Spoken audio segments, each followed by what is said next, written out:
Morning, I'm Dave Canterbury with Wilderness Outfitters Archery, also home of the Pathfinder School.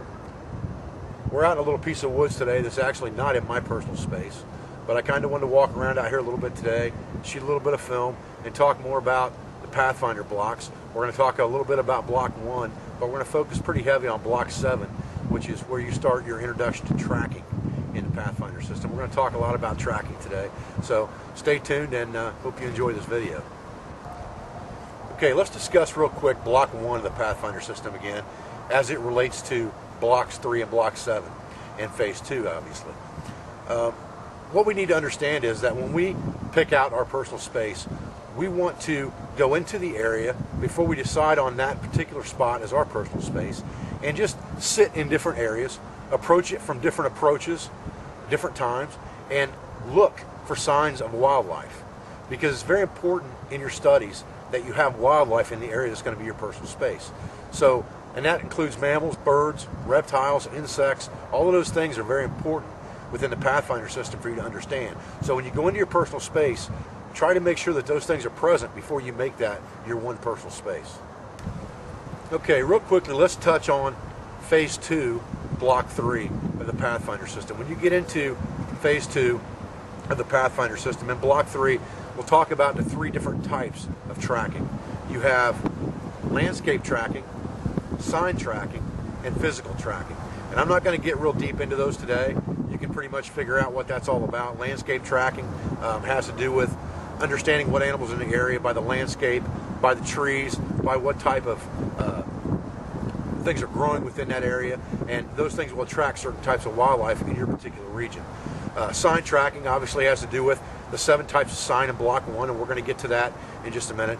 And then physical tracking is actually the physical getting on the ground at animal level, following tracks and following sign to find out where an animal's been and where an animal's going and things of that nature. We're going to talk about those things a little deeper in just a minute. Okay, in Block 7 of the Pathfinder system in Phase 1, we talk about the 7 types of sign. And that's what I'd like to go over with you now. And we'll talk about them a couple at a time, and we'll go into a little bit of detail as we go. The first type of sign that we want to talk about is disturbance. Okay, disturbance can be just about anything in an area where an animal has made his presence known by disturbing the area. It can be a dig, it can be the ruffling of leaves, it could be the leaving of tracks. Any type of a disturbance to the land or to the ground is a type of disturbance. And some of the other types of sign will fall into the disturbance category, but some of them will not. So I'll put some pictures on this video of different types of disturbances so that you can understand and see what I'm talking about by disturbances as a type of sign. Okay, the next type of sign in the 7 types of sign is physical tracks.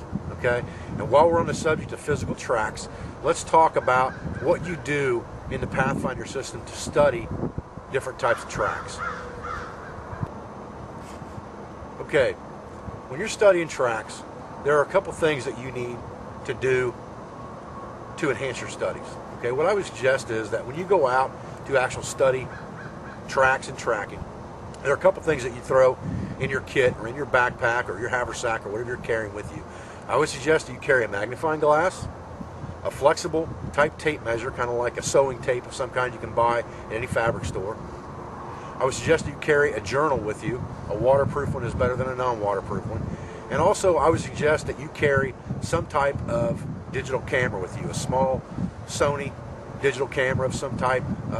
Doesn't really matter what brand it is, Canon, Nikon, but something that's got at least 5 to 7 to 8 megapixels to give you good clear pictures of what you're looking at. And I would encourage you to take pictures of anything that you find that has anything to do with your studies of tracking so that you can keep a log of that.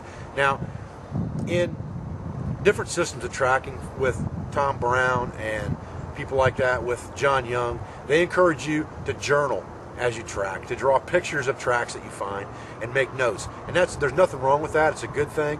But I find that physical photographs that you can refer back to later and compare them to field guides are better than your hand drawings, in that you'll be able to get more detail from the track or the set of tracks that you're studying by looking at them in a photograph than you would if you just draw them on paper. What I would encourage you to do is make notes in your journal of where you found those tracks, what picture number it is on your SD card or on your camera, any physical elements of that track like weather, surroundings, environment, maybe a grid coordinate location or a GPS reading to where you found that track. Things like that are what you want to keep in your journal so that you can refer to them as you're looking at the photograph when you get back home and you're doing your research.